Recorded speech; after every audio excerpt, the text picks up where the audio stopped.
What's up, everyone? I thought I would do a short video concerning the topic of divination. Now, there are a lot of tools out there for divination. A lot of people use tarot cards. They use hydromancy. I mean, there's just a list. Pyromancy.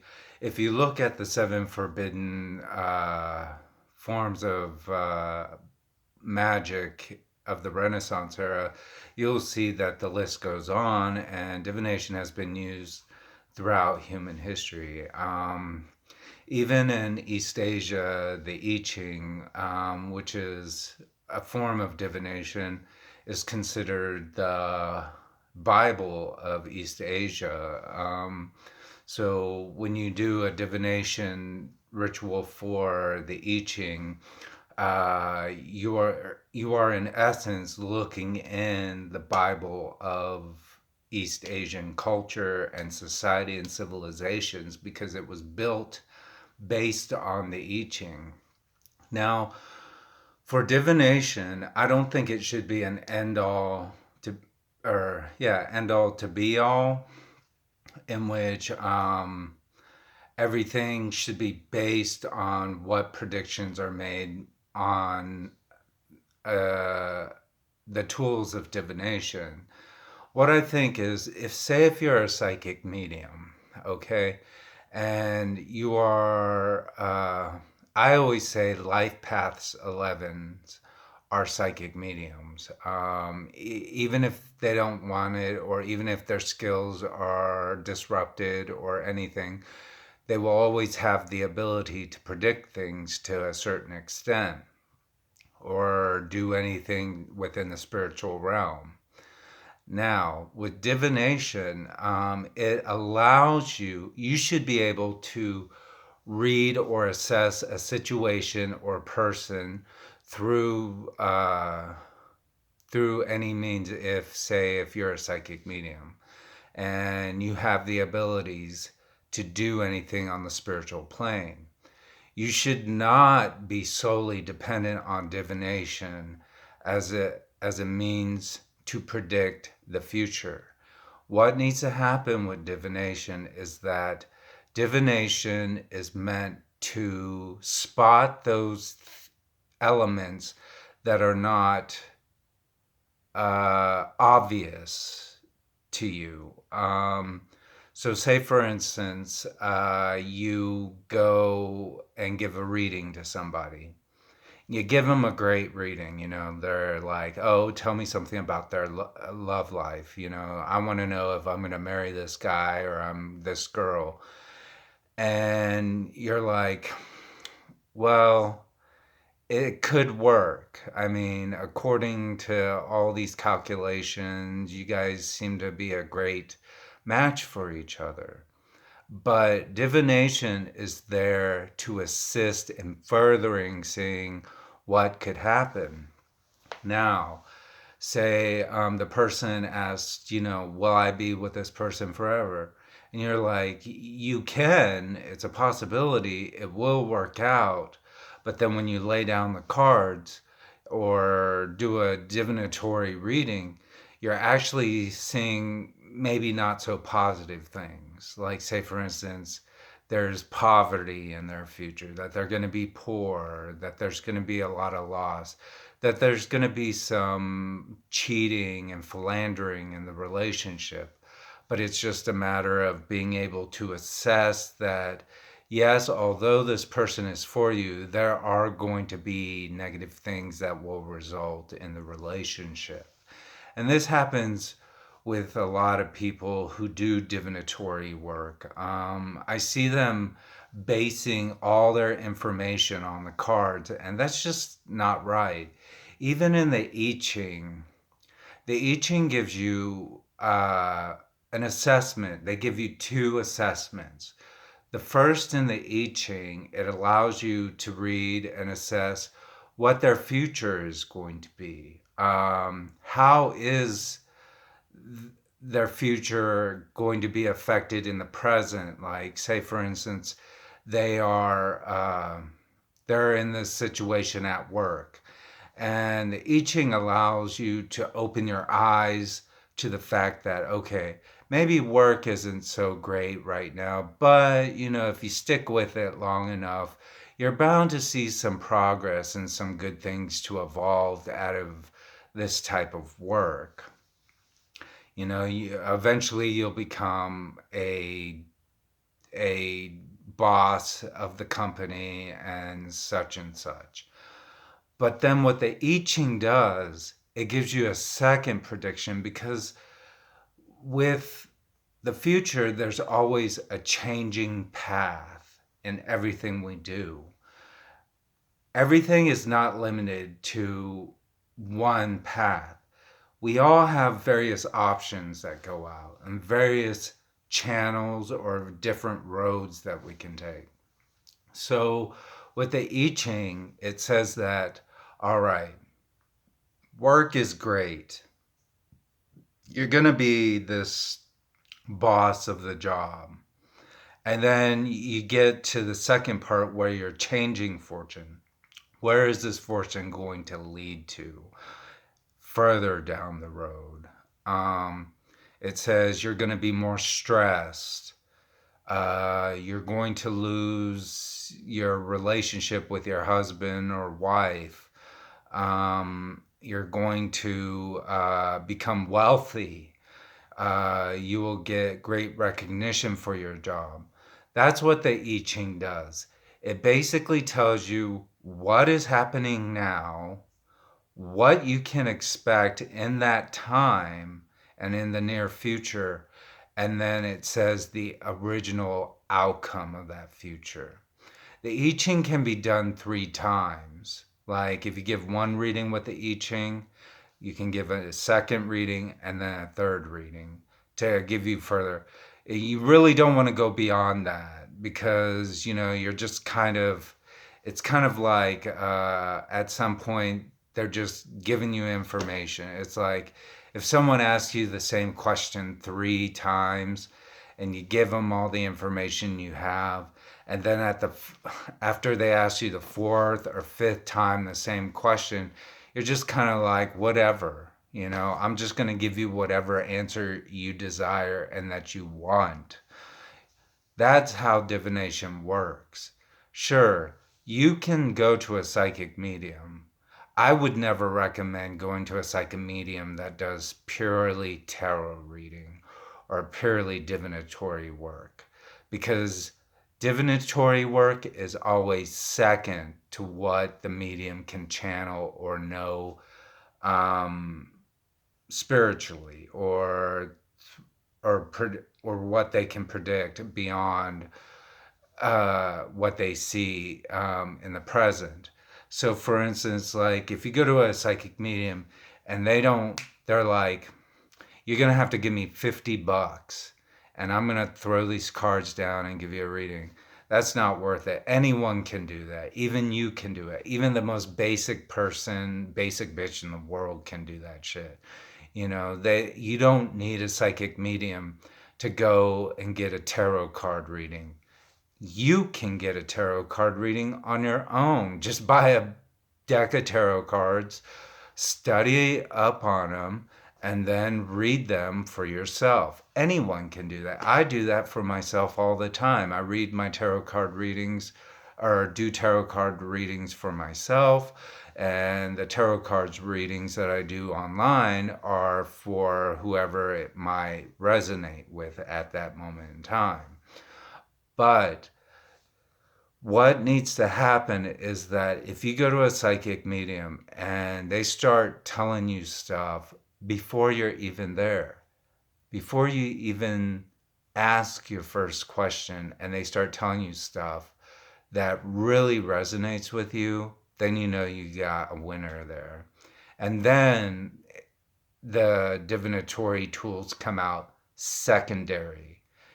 Secondary, it should come out secondary, unless they're working enormously with divinatory tools. Like you go in there and they're like, okay, we're going to do a tarot card reading first. We're going to do a hydromancy second, and then we're going to do an I Ching reading after that, and then we're going to toss a cleromancy reading after that. And I mean, then you're really getting your money's worth, I would say. But if they're just going to lay down three cards and then tell you your entire future based on three cards, then I don't think they're doing a good job, and I wouldn't trust them personally. You know, I think that's kind of a weak way of giving somebody a reading. And in fact, I think they're a charlatan if they're doing that, because anyone can read tarot cards. Anybody. Anyone can read the runes. Anyone can read the I Ching. It's just a matter of how in depth your reading is, and how much pertinent information you're going to garner from what is told to you. Even if they tell you, I saw this on Twitter. Someone said that if someone tells you that if you go into a psychic medium and they tell you you're gonna die like in 2 weeks, if if you don't do this and this and this, you might want to reconsider some of your actions and some of your I think that's valuable. I think, they're like, next week, if you're driving on the interstate, don't do it, reschedule that appointment because something catastrophic can happen. That is something good to know. That is something you want to value, because they're able to see into your future. They're able to assess both who you are as a person and who you are spiritually. If they can't do that, and they're just giving you love advice, then I think you're being duped.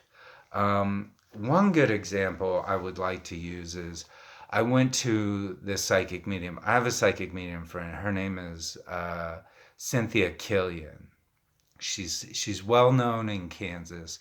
She's a great psychic medium, and she gave me a reference to a psychic medium, and I'm just going to use her first name because I don't think she does this on a professional level, which I think she should. Her name is Jamie. That's all I'm going to leave it at. Well, Jamie, before I even stepped into her house, she was already telling me stuff that I was like resonating with. I mean, the girl was like on point. She was on fleek. I mean, her eyebrows told me everything. She was just like, this, and this is going to happen. And you're going to. And I was just like, whoa. This is stuff I've been thinking about. This is stuff I've been pondering. And then she brought up, who my guardian angel was, or my guardian spirit. And I had never told anyone this. Like, Jonathan is my guardian spirit. He's always been my guardian spirit. I've known Jonathan since I was a little fish fry as a kid. Jonathan has always been someone I talk to, communicate with. When I'm speaking to myself, I'm actually speaking to Jonathan. Jonathan is my guardian spirit, and I've always known that. And I talk to him all the fucking time. It's not like I thought, at first, I always thought it was an imaginary friend. I was like, maybe you're just an imaginary friend, but Jonathan has always been there and got me out of situations. And the moment I walked in there, Jamie was like, Jonathan is your guardian spirit. I was like, girl, really? How did you know that? How do you know who Jonathan is? Because only I know Jonathan. Not even my own mama knows who Jonathan is.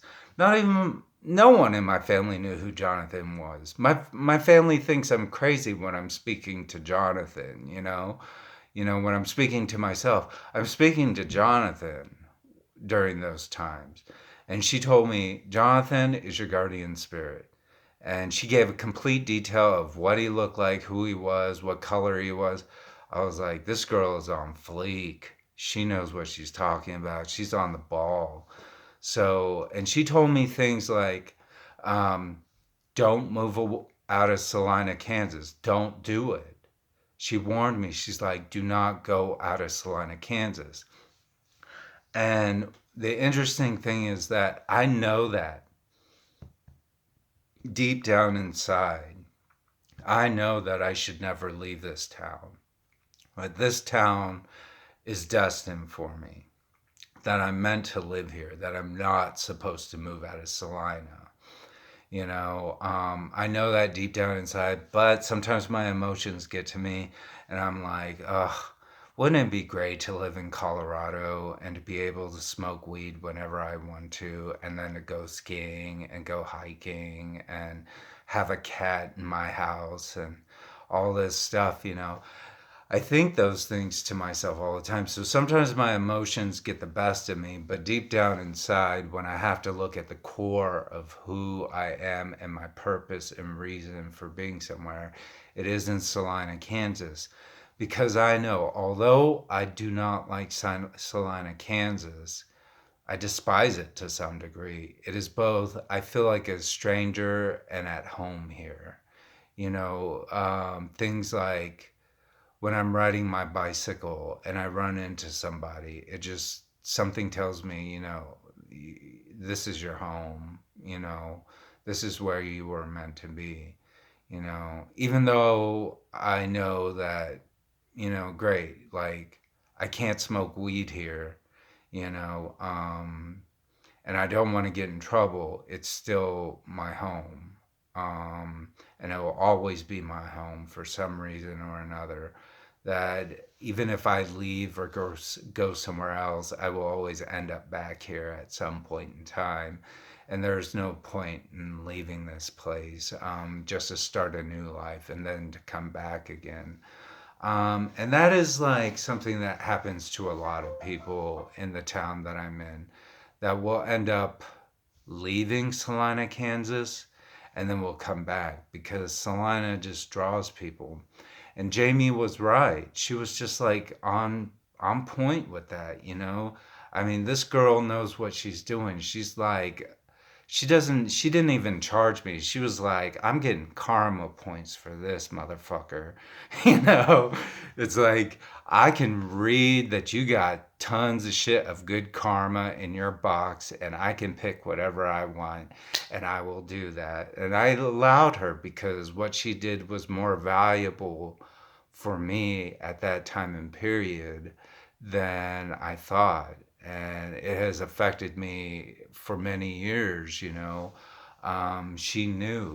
that Salina was my home. Even I knew as a little kid. I didn't move here until I was 15, 16 years old.